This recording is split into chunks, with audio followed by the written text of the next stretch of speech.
अस्सलामुअलैकुम दोस्तों। इस वीडियो में मैं आपको बताऊंगा कि डेल्टा पीएलसी की वायरिंग कैसे की जाती है। इनपुट पीएनपी वायरिंग को करने का क्या तरीकाकार है। सबसे पहले मैं आपको बताता हूं कि ये एक पीएलसी है। ये डेल्टा की पीएलसी है। इसमें ये एल एन और ये 24 वोल्ट, ये इसकी डायग्राम है, बिल्कुल ये जैसे पीएलसी होती है। ये इसमें ये आप देखिए ज़रा एक चीज़ कि ये इसमें क्या क्या आयो टर्मिनल्स हैं। ये रन स्टॉप स्विच है, बिल्कुल यहाँ पे भी ये लगा हुआ है। और ये कम्युनिकेशन कॉम पोर्ट है। और ये इसके मॉडल नेम इस साइड पे लिखा होता है। ये आयो टर्मिनल्स हैं।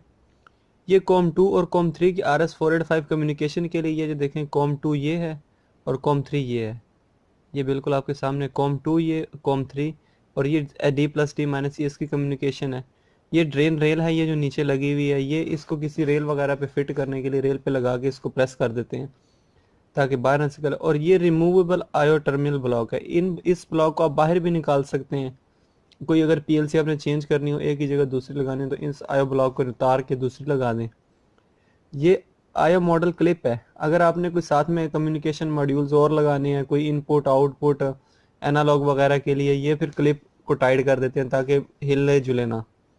और उसके अलावा ये माउंटिंग स्लॉट 35 mm की इसके नीचे लगती है, उसके ऊपर ये फिट हो जाती है। और ये आउटपुट टाइप है, रिले टाइप है। ये पीएलसी के ऊपर देखें आर लिखा हुआ है। ये देखें, ये यहाँ पे अगर आर लिखा होगा तो इसका मतलब है कि ये रिले टाइप है। अगर टी लिखा हो तो ये ट्रांजिस्टर टाइप है। और ये आयो कनेक्शन पोर्ट है। ये यहाँ पे आप कनेक्शन पोर्ट वगैरह इसको लगा सकते हैं। इसके अलावा ये देखिए मैंने इसकी वायरिंग की हुई है। ये इसको मैंने सबसे पहले एक फेज दिया है एल पर 220 वोल्ट एसी का। यहाँ पे मैं आपको लिख के दे देता हूँ कि 220 वोल्ट का इसे मैंने फेज दिया है।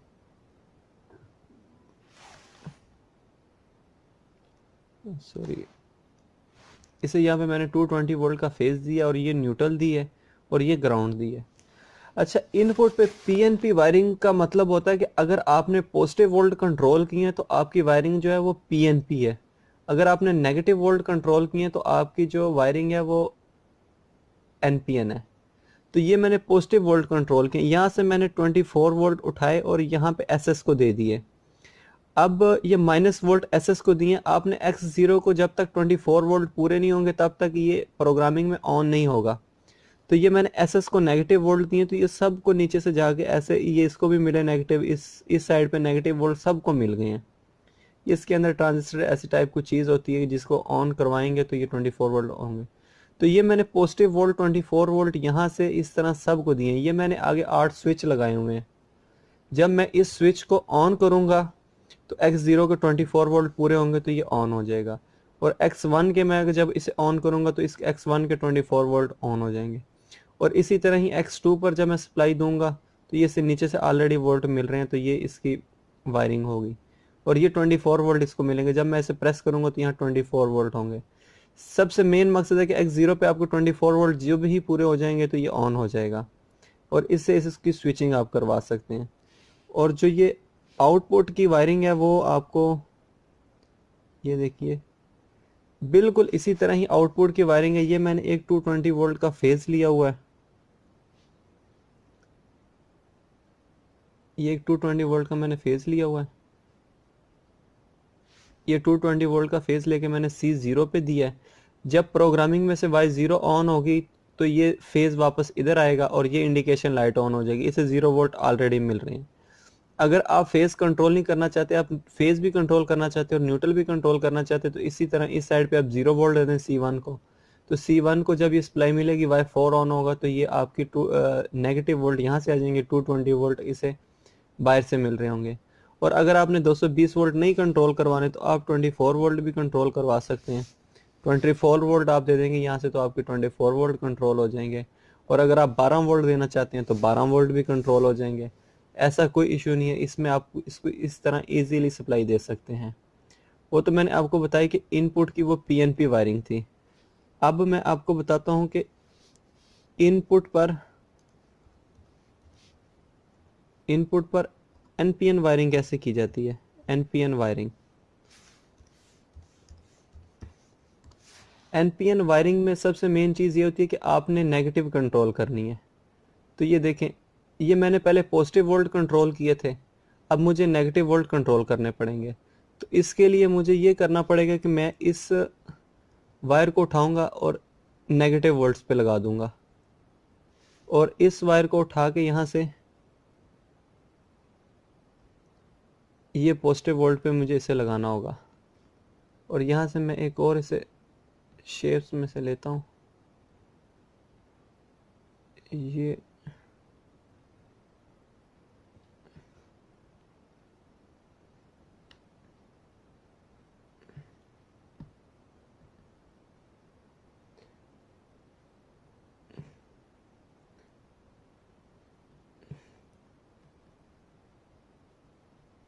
इसका आप यहाँ से कलर वगैरह जैसे भी चेंज। तो ये मैंने अब 24 वोल्ट यहाँ पे दिए हैं, इस एसएस को 24 वोल्ट दिए हैं। तो ये पॉजिटिव वोल्ट जो है, ये देखिए नीचे से सबको पॉजिटिव वोल्ट मिल रहे हैं, और ये नेगेटिव वोल्ट पुश बटन्स को जा रहे हैं। तो ये जब मैं इसे प्रेस करूंगा तो 24 वोल्ट यहाँ पे पॉजिटिव वोल्ट ऑलरेडी आ रहे होंगे, और जब मैं इसे प्रेस करूंगा तो ये नेगेटिव वोल्ट मेरे यहाँ आएंगे, और इसी तरह ये मेरा सर्किट लूप पूरा होगा, जिससे मेरी ये वायरिंग होगी इनपुट की। और इस तरह आप इसकी आउटपुट कंट्रोल कर सकते हैं। रिले टाइप पीएलसी में ये कोई मान्यत नहीं है कि आपने कौन से वोल्ट कंट्रोल करने कौन से नहीं, इसमें कोई इतना मसला नहीं है। और ये इसकी कॉम 2 है और ये इसकी कॉम 3 है। कॉम 3 जो है वो इस मकसद के लिए यूज़ होती है, डी प्लस डी माइनस, ये पीएलसी की कॉम 3 है, ये कॉम 2 है। आप कॉम 2 के साथ एक पीएलसी लगा सकते हैं, कॉम 3 के साथ पीएलसी लगा सकते हैं, कॉम 1 के साथ आप पीएलसी लगा सकते हैं। और ये पीएलसी है सेम, ये देखिए C0 पे जो वोल्ट आप देंगे वो यहाँ से निकलेंगे। ये D प्लस D माइनस एक कम्युनिकेशन कॉम पोर्ट कॉम 2 की RS485 है, और ये कॉम 3 की RS485। ये कॉम 1 है कम्युनिकेशन के लिए, ये इसका रन स्टॉप बटन है। इस पीएलसी को जब हम सप्लाई देते हैं तो ये हमें आउटपुट उसी तरह वोल्टेज देती है, और उसके साथ यही इसकी सिमेट्रिक डायग्राम वगैरह है, जो इसमें run switch, IO communication, ETC सब कुछ लिखा हुआ है। अगर आपको ये वीडियो पसंद आई है,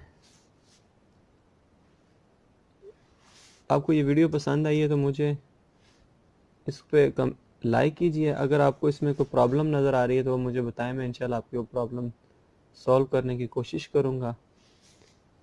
और अगर आप कोई प्रॉब्लम फेस कर रहे हैं तो वो मुझे बताएं, मैं उस पर आपको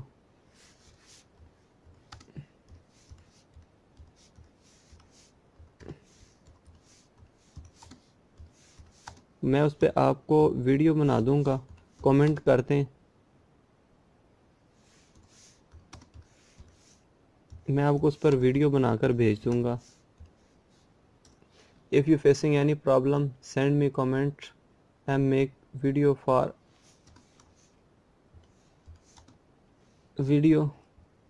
on your problem